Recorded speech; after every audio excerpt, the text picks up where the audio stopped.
The kettlebell snatch is the czar of all the lifts.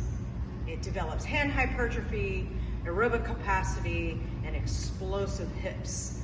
Really translates over to sport very well. Albeit a little bit more complex, why we've waited to add this to the skill to the very end, there is a simple way to break it down. Starting with a decent sized kettlebell that you can work your one-armed swing. So what I want you to do is stand behind your bell, follow the technical cues that we've given for the one-arm swing, hand on your bell, and all we're gonna do is right side, left side, one-arm swing.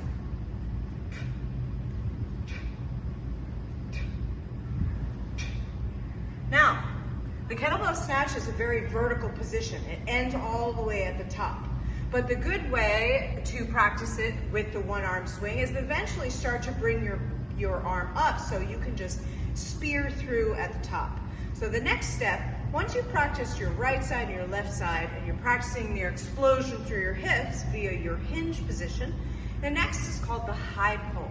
So after you've established the horizontal projection here, the role that the arm plays is to start guiding the bell into place going upwards. So here's what the high pull looks like. I like to explain it as if you're elbowing somebody in the face that's a little bit taller than you, trying to whisper into your ear. Go with it. All right, so nice big hike pass, big response from the hips, and you're gonna go start doing your trajectory up, which looks like this.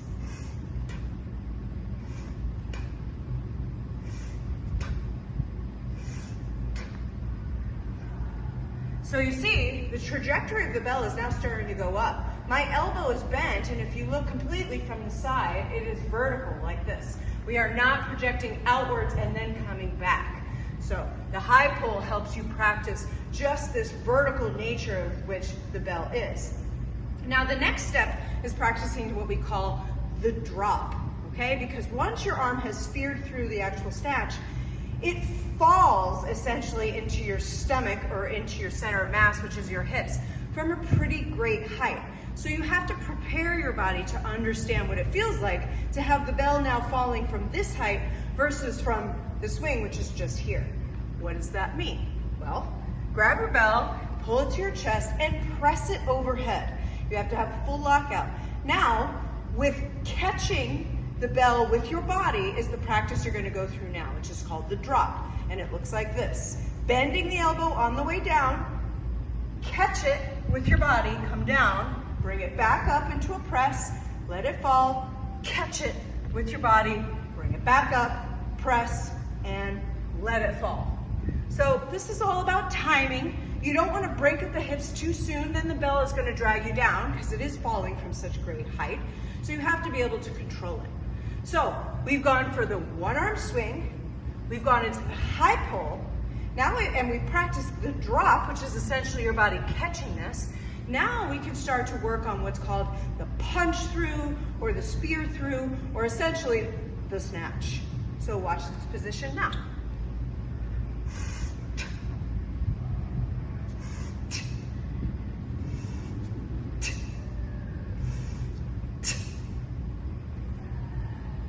That is the whole kettlebell snatch.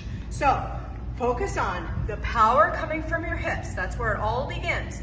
You punch your hips forward, the bell rises, your elbow starts to take that trajectory up, up, up, and then at the last minute, all you have to do is straighten your arm and then close your hand, let the elbow come down, and catch it with your body, and then start that trajectory back up, okay? Hand hypertrophy, explosive strength, aerobic capacity, the kettlebell snatch.